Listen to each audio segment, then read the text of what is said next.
నీకు ఎందుకు రాలేదు చెప్పు. మాకు రాయమన్నారు. మీ ఊరు సర్పంచ్ ఎవరు? ఏ జిల్లా? సాంబశివరావు. నీది ఏ ఊరు? ఏ ఊరు నీది? మల్కాపురం. మల్కాపురం అంటే అక్కడ ఎమ్మెల్యే గారు ఎవరు? ఎమ్మెల్యే శ్రావణకుమారి. తెనాలి శ్రావణకుమారి. మరి ఆయన దగ్గరికి వెళ్ళి పెట్టుకోవచ్చుగా, పిటిషన్ రాయమంటున్నారుగా. మహా చూసి రాస్తున్నారు. అంటే నువ్వు వైసీపీ పార్టీయా? వైసీపీ అండి. ఎందుకు అబద్ధం ఏంది? వైసీపీ. నువ్వు వైసీపీ అని నీకు రావట్లేదు? రావట్లమ్మ. దాచిది ఎందుకు? ఉండాకైతే ఏం చెబుతుంది అమ్మ? ఎవరు పెట్ట మన శాఖరే మిగిలిద్ది. ఆయన పెట్టడు, ఈయన పెట్టడు. మరి ఇప్పుడు నువ్వు వైసీపీ పార్టీ అని చెప్పి నీకు రావట్లేదు కదా, మరి ఏం చేద్దాం అనుకుంటున్నావు నువ్వు? ఏం చేద్దాం? టీ అనుకుంటున్నావు. ఏం చేస్తాం అంతే. మరి ఒకసారి ఎమ్మెల్యే దగ్గరికి వెళ్ళి సార్ ఏడోళ్ళే రావట్లేదు కదా, ఏడోళ్ళే రావట్లేదు, మనం ఏం చేస్తాం? ఇప్పుడు నీకు పెన్షన్ వస్తుందా ఈ గవర్నమెంట్ లో? వచ్చింది. ఎంత వస్తుంది? 4000. 4000 వస్తుంది. గత ప్రభుత్వంలో ఇళ్ల స్థలం వచ్చిందా? మాకు వచ్చింది. వచ్చింది. ఎక్కడ ఇచ్చారు మీకు ఇళ్ల స్థలం? మాకా ఈ ఊర్లో తుళ్ళూరులో ఇచ్చారు. గత ప్రభుత్వంలో మీకు ఏమేమి పథకాలు వచ్చినాయి? మాకా పిల్లలకి, మాకు చిన్న పిల్లలే, పిల్లలకైతే అమ్మఒడి రాలేదు. నాకైతే 18,000 వచ్చేవి. మరి నెల నెల పింఛన్ వచ్చేది, 5,000 వచ్చేవి, బియ్యం వచ్చేవి, బాగానే వచ్చాయి. ఇప్పుడు రేషన్ ఇస్తున్నాడా చంద్రబాబు గారు? ఇస్తున్నాడు. ఇంటింటికే వచ్చేస్తున్నారుగా. ఇంకేం వస్తున్నాయి ఈ ప్రభుత్వంలో నీకు పథకాలు? ఏమేమి వస్తున్నాయి ఇంకా? ఇవే వచ్చేది మాకు, ఇంకేమత్తాయి? మీ ఊర్లో డెవలప్మెంట్ ఏమైనా ఉందంటే, అభివృద్ధి, రోడ్లు తెలియదు. ఇవన్నీ చూస్తాలని నేనేడే ఉంటా. ఇప్పుడు ఇక్కడ ఈ సచివాలయం దగ్గర టీ అమ్ముకుంటున్నావు కదా నువ్వు, ఆ రోజుకి ఎంత సంపాదిస్తావు? ఏదో మా కూలి 200 అట్టుంటాయి. ఇంతకుముందు గత ప్రభుత్వంలో కూడా ఇదే పని చేసావా? ఇదే పని చేసా. ఇప్పుడు నీకు ఇళ్ల స్థలం ఏంటి? నీ సమస్య ఏంటి అసలు? సమస్య ఎవరు తీరలేరులేండి. మాకు 2 నెలల నీళ్ళు రాక మేము మొత్తుకుంటున్నాం. ఎందుకు రావట్లా నీళ్ళు? ఎందుకు రావట్లేదు? ఎందుకు రావట్లా? ఆమె పోయి అడుగయ్యా, నేనేం చెప్పాను? కాదమ్మా, నీళ్ళు అంటే ఎందుకు రావట్లేదు? ట్యాంకులు రిపేర్ చేస్తున్నారా లేకపోతే? ఇప్పుడు మాకు వచ్చే సమయానికి కట్టేస్తున్నారు.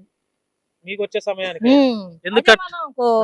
పార్టీలు అంటున్నారు. అదే మరి ఎవరు పోబెట్టరు. మన కష్టమే మిగిలింది. వైసీపీ పార్టీ అని. ఇప్పుడు మేమేం బయటపడ్డామయ్యా, చాలా మంది బయటపడిన వాళ్ళు ఉంటారు.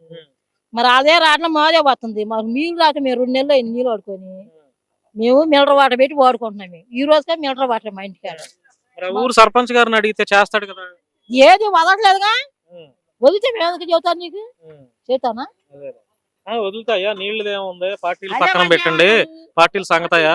ఇప్పుడు బయటపడి వాళ్ళు ఉంటారు, బయటపడి నీళ్ళు రాకుండా ఈ ఎండాకాలం పెద్ద శాఖ నీళ్ళు పోసుకొని ఉంటామా? మేము ఏ రోజు కూడా మినరల్ వాటర్ మా ఇంటికాడ క్యాన్లు చూపిస్తారా? ఏ రోజు కూడా 100 రూపాయలు పెట్టి 10 క్యాన్లు కొనుక్కొని వాడుకుంటాం. ఇక సమయం కుదిరేదని చేస్తున్నారండి. రేపు ఇంకో రోజు ఇంకో సమయం కుదిరిద్ది. పక్కలు కూడా చేస్తారు కదా. చంద్రబాబు గారు కూడా తప్పు కాదు, వదిలేదే తప్పు. ఆయన ఎందుకంటాం మేము? ఆయన చూస్తున్నాడా? అదేమంటే నీళ్ళు అంతా తలబిరుసుగా మాట్లాడతారు. ఇప్పుడు నువ్వు అసలు నేను కూడా పోసుకుంటాగా నీళ్ళు ఇబ్బంది పడుతున్నావు. కాచేంది 2 నెలల మట్టి, 1 నెల కాదు. అట్లా ఎన్ని కుటుంబాలు ఉన్నాయి నీళ్ళు లేక? మా ఇంటి వరకు చెబుతాం, పక్క వాళ్ళు చెప్పరండి. మేము బయటపడి చెబుతాము. కొంతమంది చెప్పరు, దాచుకుంటారు, అటు ఇటుగా ఉంటారు. మేమే ఓలికి చెప్పేసేస్తాము. మా బాధ కదా మేము చెబుతాం. తప్పని అన్నది. నేనేం చెప్పను. నీళ్ళు గురించి ఏం చెబుతాం? ఏం చెప్పను. ఇదే ఇప్పుడు నీళ్ళు ఏమైనా పెద్ద షేర్ చేసి ఉండగలుగుతున్నా? చెప్పు అయ్యా. ఇప్పుడు బార్కి ఒక లైన్ ఉందనుకో, ఆ లైన్ ఒకే లైన్ ఒకే కన్నుగా చూడాలి. ఒకళ్ళకి అట్ట ఒకళ్ళకి ఎట్ట అంటే ఎంత బాధగా ఉంటది చెప్పులే. కడుపు నిన్నోళ్ళే నిన్నట్టుకుంటాం, నిన్నోళ్ళకే సుర్రు మనం మాట అంటాం, కష్టపడి అంటాం మేము. బాధ కలిగి బాధ కలిగిన వాళ్ళు ఎందుకు అంటారా? కదయ్యా, బాధ కలిగిన వాళ్ళు ఎవరు అనరు. ఇప్పుడు పసిటి గారు ఏమంటారంటే, కుటుంబరావు గారు మా పల్లె మా అన్నయ్యలే, ఆయన అబ్బాయి గంట రోజు మావు ఇంకొక అర్ధ గంట రోజులు వాళ్ళు పట్టుకుంటారా అని ఆయన చెబుతాడు. చెప్పినా కదా ఈ పట్టే వదిలేవాడు వినడం. ఏ నియోజకవర్గం మీది? తెనాలి తాడికొండ. తెనాలి శ్రావణకుమార్ గారి నియోజకవర్గం. నేనే బాధ మాకు. ఇప్పుడు అంటే వాళ్ళు ఏం చేస్తారు, ఎంపీలు వీళ్ళందరూ ఏం చేస్తారు? వదలమనే చెబుతారు. వదిలేవాడితే పేపర్లు మాకు. బాబాయ్ మీ పేరేంటి? పుల్లయ్య. పుల్లయ్య గారు, ఎట్లా ఉంది కూటమి ప్రభుత్వం పాలన? ఎలా ఉంది కూటమి ప్రభుత్వం పాలన? పర్లేదు, బాగానే ఉంది. పథకాలు వస్తున్నాయా మీకు? పథకాలు అంటే ఇప్పుడు వరకు ఇంకేం పెట్టలేదు. ఈ 4000 పింఛన్ అన్నాడు, అదొకటి.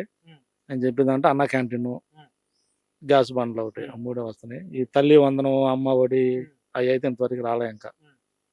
అంటే గత ప్రభుత్వంలో పథకాలు పేదవాళ్ళకి చాలా మందికి వచ్చినాయి, అమ్మఒడి కావని. ఇంకా మరి ఈ ప్రభుత్వంలో ఎందుకు రావట్లా? ఏం మరి ఇంకా ఇయ్యలేదు ఆయన, మరి ఎప్పుడు ఇస్తాడో మరి తెలియదు మరి. రీసెంట్ గా వల్లభనేని వంశీమోహన్, అంటే గన్నవరం మాజీ ఎమ్మెల్యే వల్లభనేని వంశీమోహన్ అరెస్ట్ చేశారు కదా, దాని మీద మీ అభిప్రాయం ఏంటి? దాని మీద మరి మేమేం చెప్పామండి. అది ఎక్కడో మా నియోజకవర్గం కాదు. మేమేం చెప్పాం, మా నియోజకవర్గం అయితే మేము చెబుతాం కానీ అది మేము చెప్పకూడదు, చెప్పలేము. ఏ నియోజకవర్గం మీది? మా తాటికొండ తాడికొండ ఎమ్మెల్యే ఎవరు? శ్రావణ్ కుమార్ గారు తెనాలి. తెనాలి శ్రావణ్ కుమార్ గారు. అక్కడ మీ ఏరియాలో ఆయన గెలిచిన తర్వాత ఏమైనా అభివృద్ధి పనులు చేశారా? మాకు రోడ్లు అవి చేస్తున్నారు, రోడ్లు పోతున్నారు, బళ్ళు లోన్లు అవి ఇస్తున్నారు. మాకు పర్లేదు. మీకు ఆ ప్రభుత్వం బాగుందా, ఈ ప్రభుత్వం బాగుందా? ఈ ప్రభుత్వమే కొంచెం బాగానే ఉంది. ఆ. అంటే వైఎస్ఆర్ పార్టీ కూడా మళ్ళీ యాక్టివ్ అయింది ఫుల్ గా అనే ఒక మాట కూడా వస్తుంది. అవ్వచ్చండి. అయితే దాని ఈ ప్రభుత్వం పర్లేదు, బాగానే ఉంది.